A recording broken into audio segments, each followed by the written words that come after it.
Chitty Chitty Bang Bang, our fun for member friends. Bang bang chitty chitty bang bang, our fun for member friends.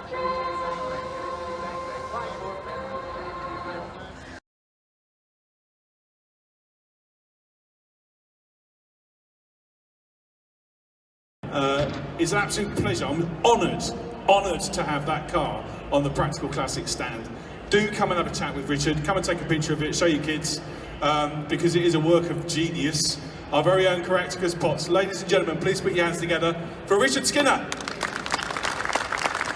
We'll be back in a second with the Practical Classics Parade. See you in a bit.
My name's Danny Hopkins and I'm editor of Practical Classics magazine, and today I'm on a very special mission.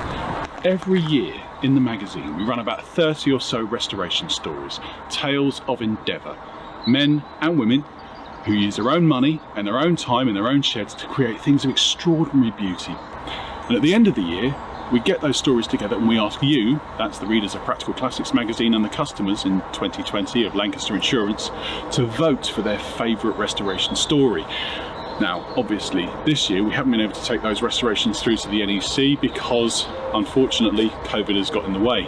So we've kept the voting process open, we've asked you to vote for them online, and now we have a winner of the coveted Golden Spanner trophy, and he lives right here. dinner. Hey, Danny, how are you? Good to see you, mate. You got one of those? Yeah, absolutely. Keeping all right. Now, you knew that I was coming down here today. The readers of Practical Classics and the customers of Lancaster Insurance have voted you Restorer of the Year, winner of the coveted Golden Spanner. Oh There you no! go, mate. Oh, That's good for Danny, you. thank you so much. Brilliant, mate. Well, look, I won't ask you to do a speech. Let's just go and have a look and show everybody at home as well. Let's go and have a look at the reason why you won that award. Okay. Come on. So, here she is, the fruits of Richard's labour. Obviously, it's an amazing fantasy. If you're going to be part of a fantasy, you've got to look the part. Isn't that true? Absolutely, yes. So you're dressed as Caractacus. I am. I'm dressed as his, I don't know, his home help mechanic. Where did it all start? How did it start? It all started as a very, very small child sitting there in a chair in front of the television back in the 70s, watching Chitty Bang Bang, thinking, wow, you know, that's the person I want to be. What was the first physical thing you did? The first physical thing I did, I thought, I'd heard from somebody who was an immense help to me, and he was an absolutely wonderful person. And he said to me, if you haven't got your wheels, you haven't got your chitty, because the wheels are such a visual part of chitty.